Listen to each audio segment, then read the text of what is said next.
What's up, everyone? Matt Gajewski here. Back again talking college basketball on this fine Thursday morning. It is March the 6th. Conference tournaments are well underway. Regular season wrapping up in a ton of places. Missouri matinees are starting, and we need to get into everything ahead of this big slate. Before we do, subscribe to the video if this is something you enjoy. You'd be really surprised how much that helps a small channel like this. Leave a comment as well. Let me know what you like, what you don't like, what you agree, disagree with. Any of that, it all helps. And if you've done that, I appreciate you very much. Let's start with the bigger games on today's slate. The biggest is in the Big Ten, who plays every day now, basically. Michigan State takes on Iowa. They are a 6.5-point road favorite. And the total in this game, 151.5. Only major injury is Owen Freeman. That is not a new one, but it is a big one for Iowa.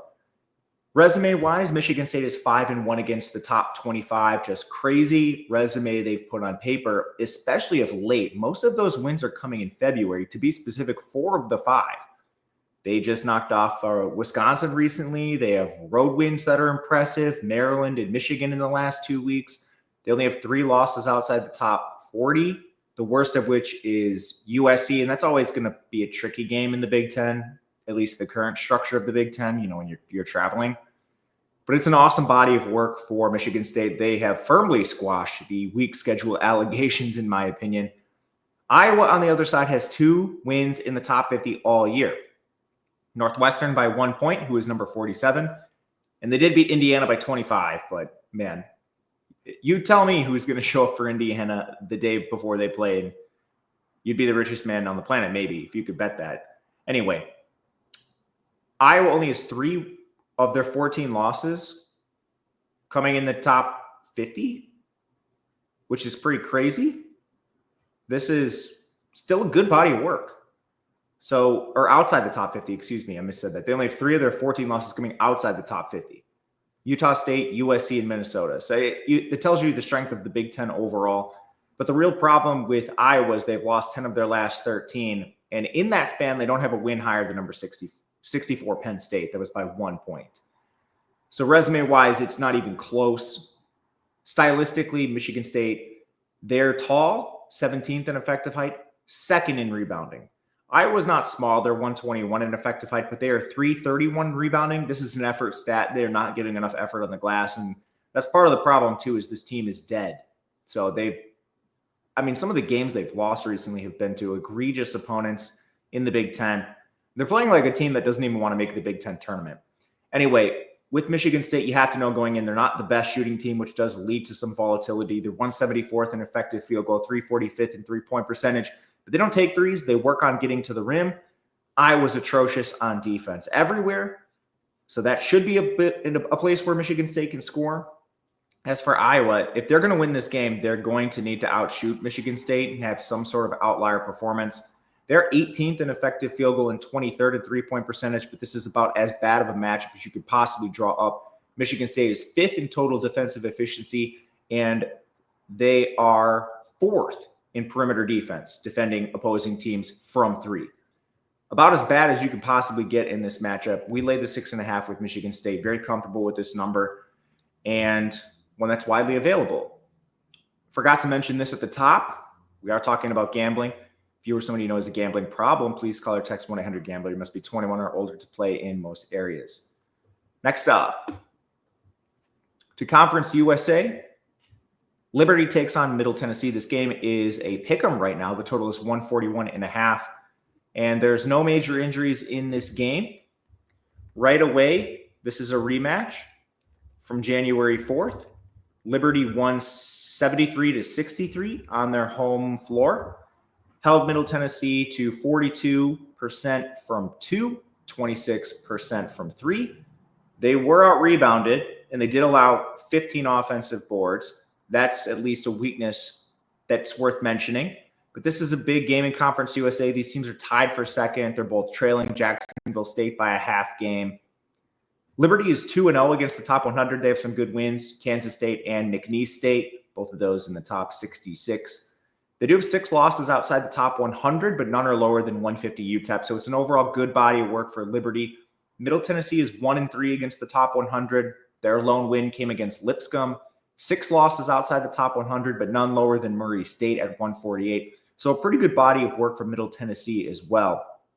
As far as advantages, Middle Tennessee is 129th in effective height, 293rd in rebounding, that is the Liberty ranking for rebounding. They're 129th in effective height, and Liberty comes in much shorter than that.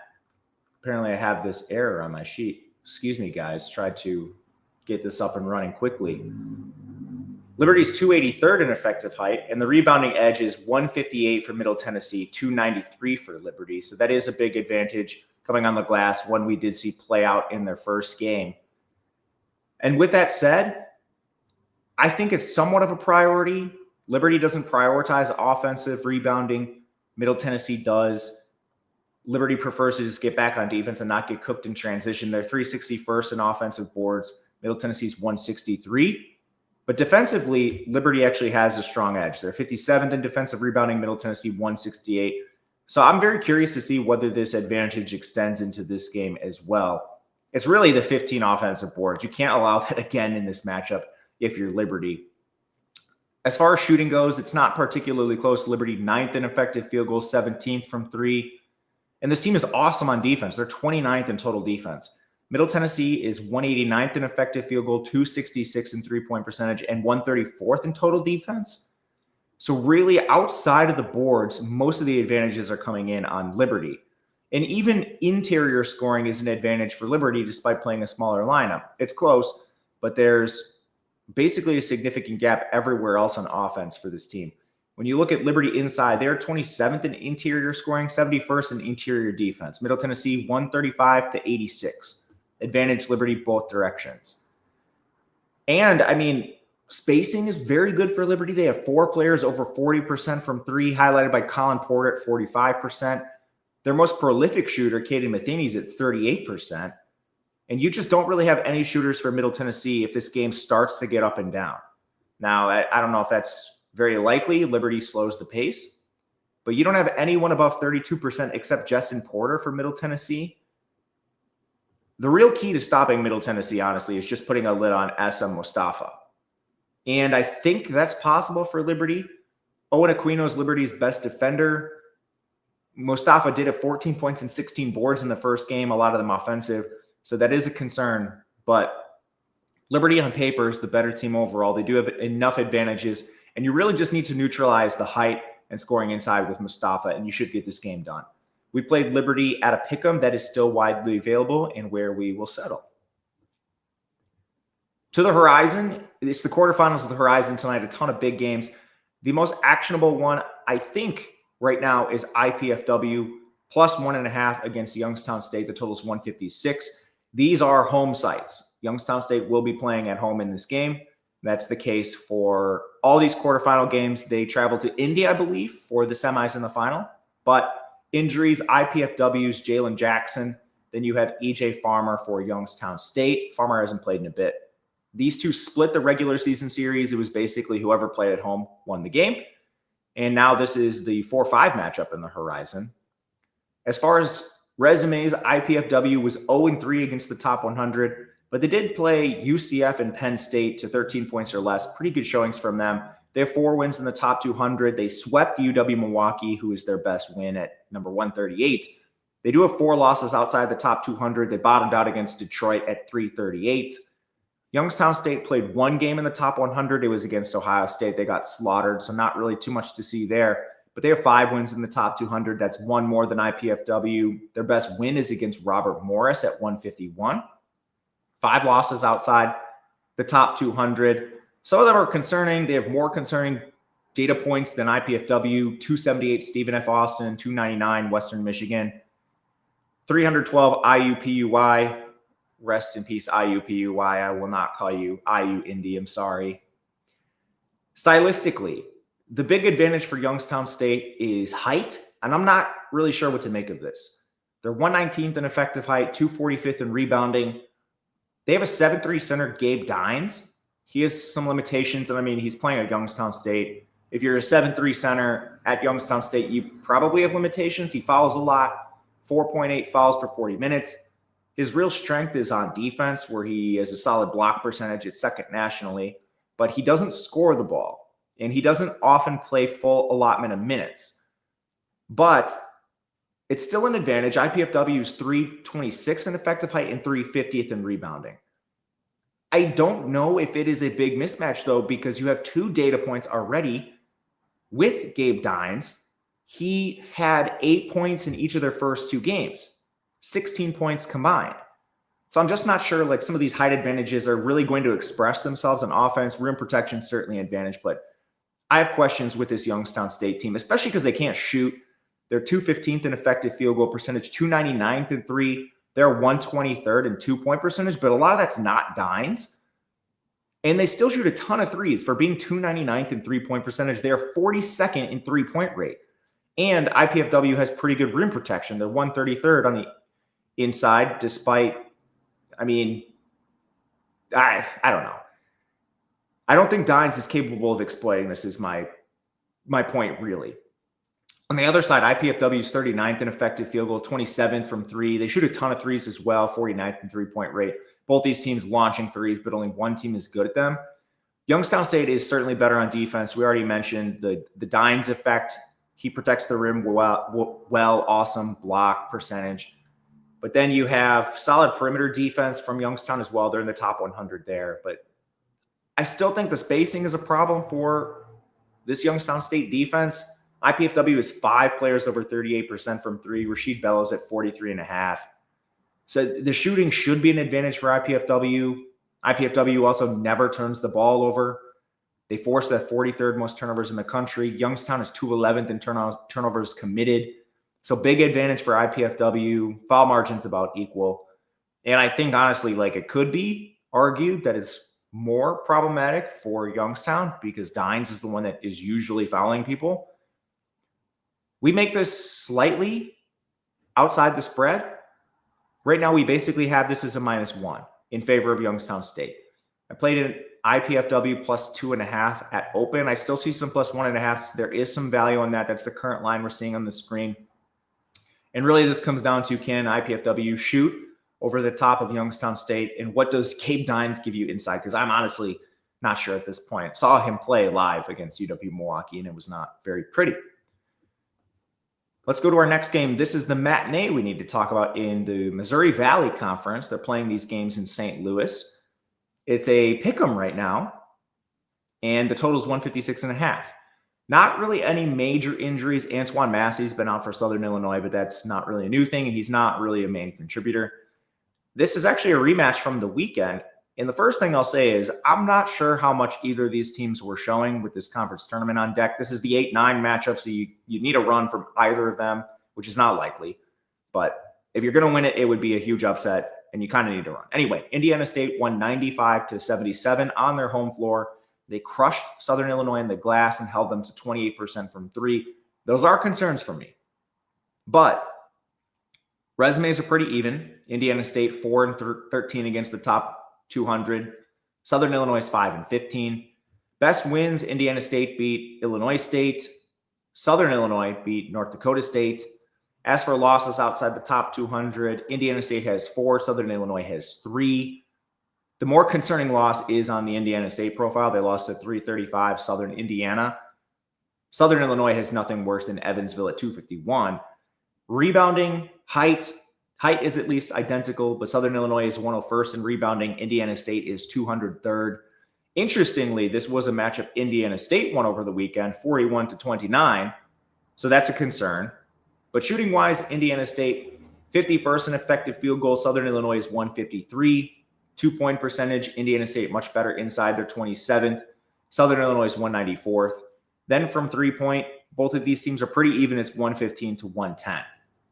But I think some of the problems here for Indiana State come defensively. They're just absolutely horrific. 288th in interior, or outside the top 288 in interior and perimeter defense.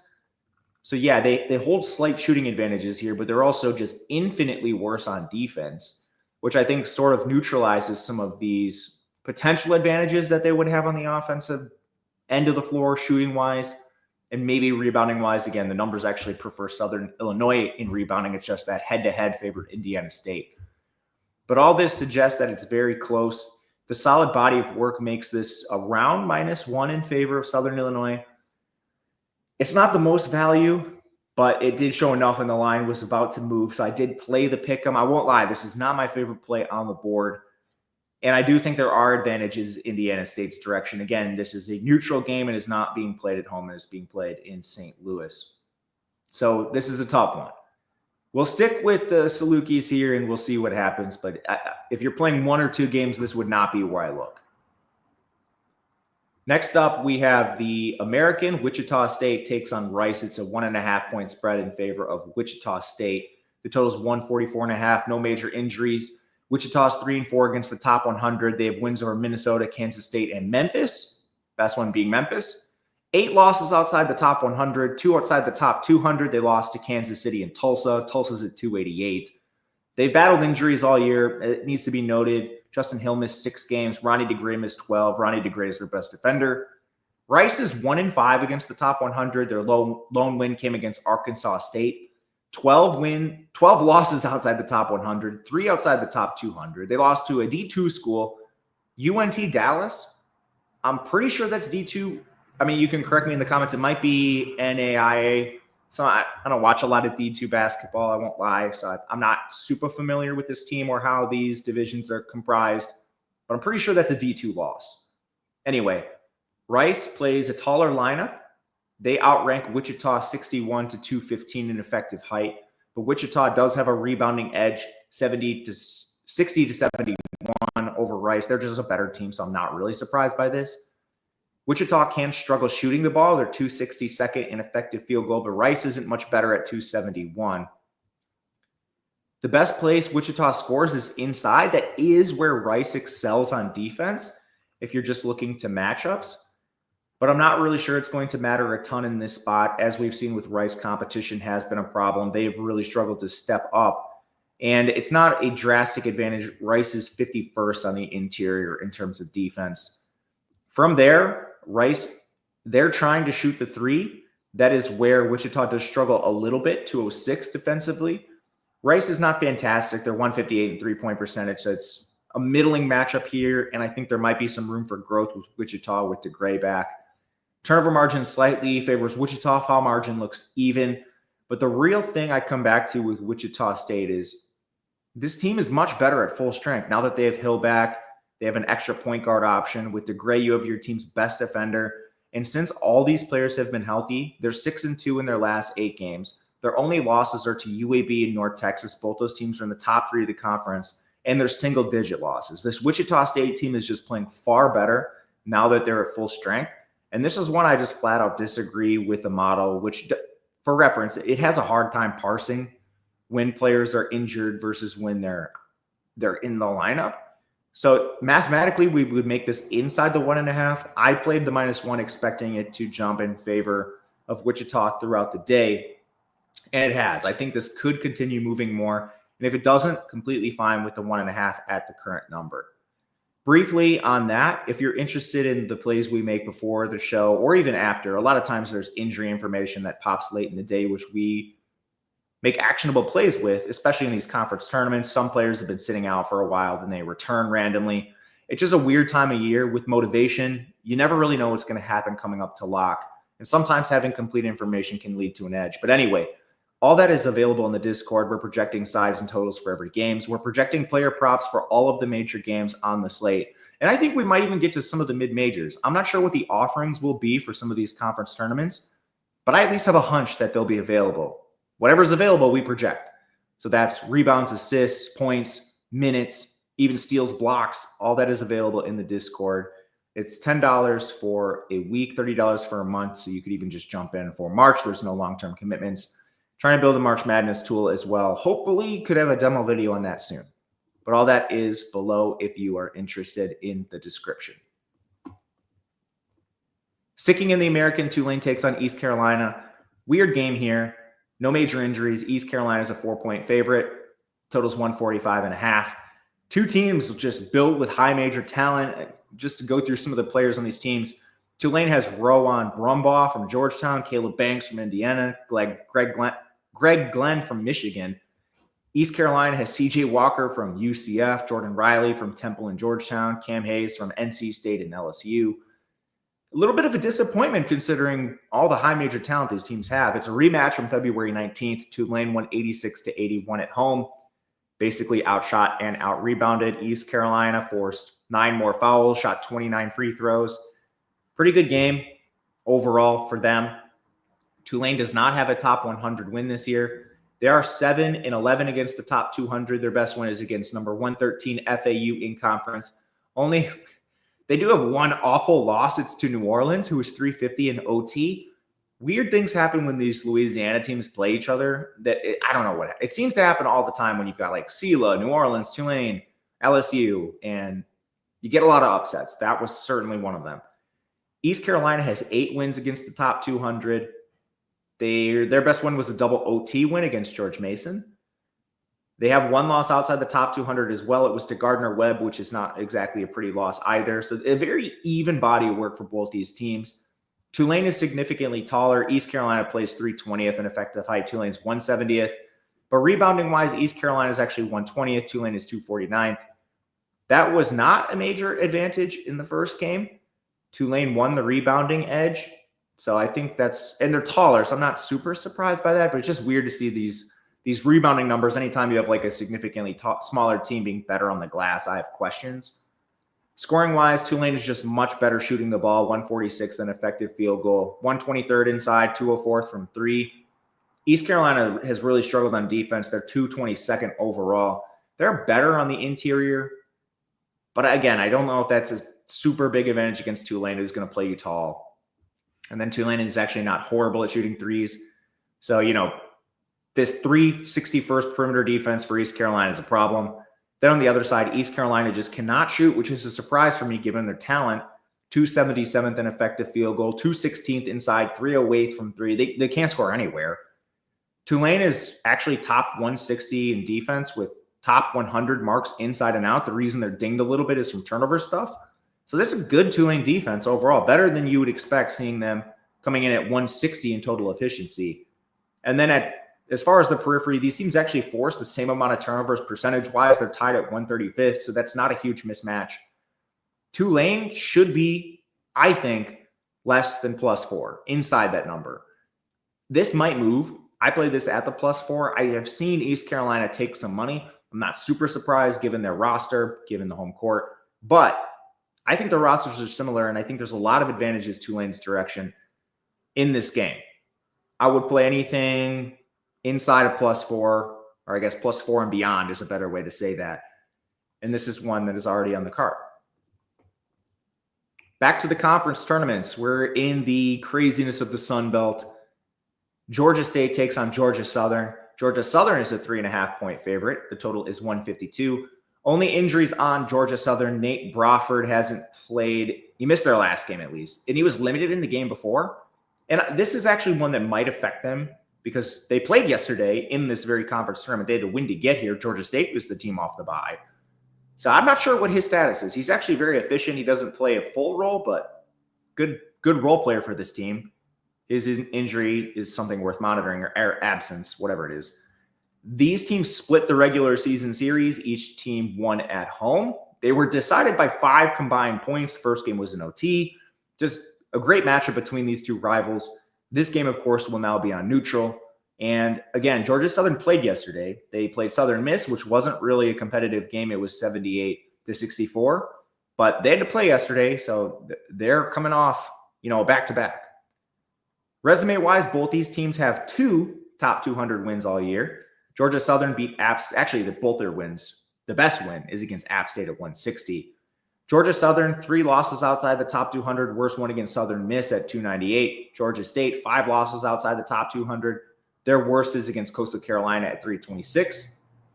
Georgia State did lose their final 2 games, including this game that was played over the weekend. Resume-wise, or let's look at stylistics first. Georgia State is taller, 96 in effective height. Georgia Southern, 149th. Rebounding in favor of Georgia State, 141-214. Georgia State also a little better on offense. That comes mainly from turnovers. They're not turning the ball over because the shooting numbers are actually very close between these teams. As far as effective field goal, it's 197 and 214, so no major edges there. And then defensively, Georgia Southern does have an advantage on paper, 244 to 324. But these are also kind of influenced by turnovers. Georgia State's just not really forcing them. When you look at the interior defense and the perimeter defense, so defending the 2, defending the 3, they're actually pretty close between these teams as well. And the bottom line for most of these matchups, it's close. You do have the pretty drastic advantage height in rebounding for Georgia State, shooting close, defense close, and then turnover margin, it's actually Georgia Southern forcing a ton of turnovers, but Georgia State takes care of the ball. Conversely, Georgia Southern reckless with the ball, but Georgia State bottom 10 in turnovers forced, so that doesn't project to be a major mismatch. Foul margin is actually very similar. We make this very, very close, almost a pickup. So there is value on the Georgia State side. I think a 3.5 is completely fine. I saw some 4s. I think they're mostly gone, but you never know where this is going to go throughout the day. This is also a really fast game. Both these teams top 75 in pace, and they have not slowed since conference play started. The only real hesitation I have is you have already a back-to-back for Georgia Southern and Georgia State. The threat of back-to-backs that might slow teams, especially when you're playing in the early rounds of this Sun Belt tournament. You need to win so many days in a row if you're actually going to win. So I'm not sure where pace comes in, but if you're feeling dangerous, an over could be live as well. Summit League tournament continues. They're playing this at the Pentagon, and not the actual Pentagon if you're not familiar, but the Summit League Pentagon. This is the third meeting between these teams. Right now, Omaha's a 2-point favorite, 140 total. And third meeting again, no major injuries. Omaha took the first one, 77 to 58 at home. They took the second one, 78 to 66 on the road. Kansas City did play yesterday in the opening round of the tournament. They beat Oral Roberts, not really competitive, 73 to 56. But they did have to play. That's worth mentioning. Back-to-back here for them. Omaha has 5 wins against the top 200. Best win in conference, 121 South Dakota State. They split that series. They have 4 losses outside the top 200, bottoming out in non-con against Southern Utah and Alabama State, both outside the top 280. But they've impressed a lot recently. Conference run was awesome. They won the regular season title solo. Huge upset. They were expected to finish like 8th in this conference or something, maybe even worse. Anyway, Kansas City, they have 2 wins in the top 200 all year, but they did knock off Wichita State. That was without Ronnie DeGray. So little asterisk there for me. 8 losses outside the top 200, a pair of losses outside the top 300. They lost to Denver and Oral Roberts egregiously. Omaha, 175th in effective height. KC is 299th. Rebounding, 108th to 123. Omaha should have the advantage on the glass. No issues there. Offensively, Omaha is so far ahead of UMKC. It's crazy. 84th in effective field goal, 44th from 3. Also pretty good scoring inside, 158th. UMKC is stronger defensively overall. They're actually a top 100 team defending the 3, but they're 283 defending the interior. Omaha can score from everywhere. So this is a problem. And then on the other side, Kansas City just can't shoot. 288th in effective field goal, 325th from 3. They actually are taking a ton of threes, 66 in three-point rate. Omaha is atrocious on defense, so that's their main weakness in this conference. And a lot of people continue to pick against them. They do have to win in track meets. There are a roster built for it. In a matchup like UMKC where the opponent can't really shoot, that is a kind of a game just tailor-made for them. Both teams foul a lot, so that's not really an advantage. Turnovers favor Omaha. Kansas City has a problem with turnovers. They turn it over a lot. We make this just outside the -2, closer to a -3. On the dot, it is -2.9 for us. With KC playing yesterday, we'll take Omaha and take the points here. Next up, let's go to the Patriot League Conference Tournament. 6.5-point spread in favor of Bucknell, the home team. They are facing Loyola, Maryland, and the total in the game is 138.5. Bucknell's Jaden Williams has been out. Not a huge contributor, but at least worth mentioning. Patriot League plays their home games or their conference tournament games at home. So that's worth mentioning. Bucknell is at home in this contest. It's the third meeting between these teams. Bucknell took both. They won the first one on their home floor, 79-67.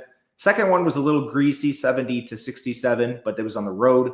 Loyola, Maryland, they had to play on Tuesday. Again, you'll get a day in between because you're traveling, but still, they played in the opening round of the Patriot League against Lehigh, won 77-73, and now they have to travel to Bucknell. So while you get a day of rest, you're not playing a back-to-back. That day was used to travel. It's almost the same thing. Anyway, Loyola, they have 7 wins against the top 300. Their best win came against Mount St. Mary's at 260. They have 6 losses outside the top 300. And you just need to frame the Patriot League a little different. This is a 16 seed conference. They're very low level, so most of the framing is going to be against the top 300 rather than something higher. Bucknell is kind of a weird team in this conference. They scheduled ridiculously hard in their non-con. They played like Kentucky and some other incredibly difficult teams, which they clearly didn't win. But the body of work is still better. They have 9 wins in the top 300. They beat Richmond at 240 in non-con. Only 2 losses outside the top 300. Both came down to overtime. Efficiency's not close here. Like every single advantage basically favors Bucknell. You can see this on the screen. Offensively, 227 to 298. Defensively, 181 to 307. That's a huge gap. Rebounding is a slight gap, but still favors Bucknell. I mean, there's just very few advantages that come in Loyola Maryland's direction.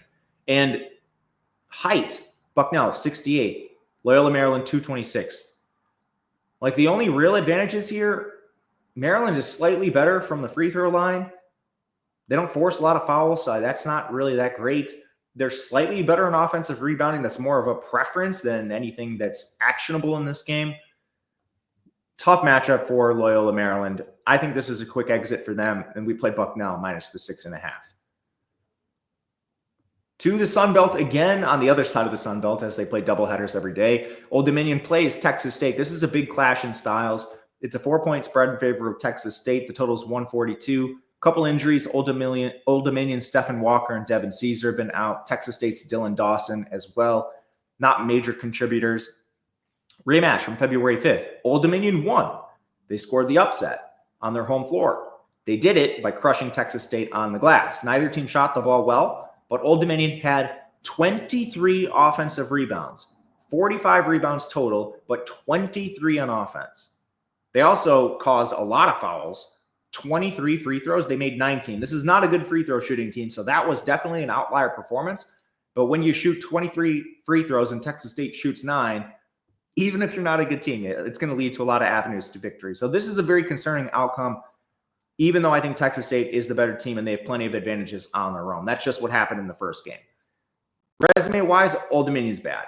They have 3 top 200 wins. South Alabama is their best win, but then they have 7 losses outside the top 200. They lost to number 342 Buffalo in their opener. They don't have a lot of good wins. Their body of work is poor. Texas State is a little bit better. They have 6 wins in the top 200. They beat 111 Troy. Only 5 losses outside the top 200. That's a little better than Old Dominion. They also dropped a sub 300 game to Louisiana, so it's not all roses for Texas State.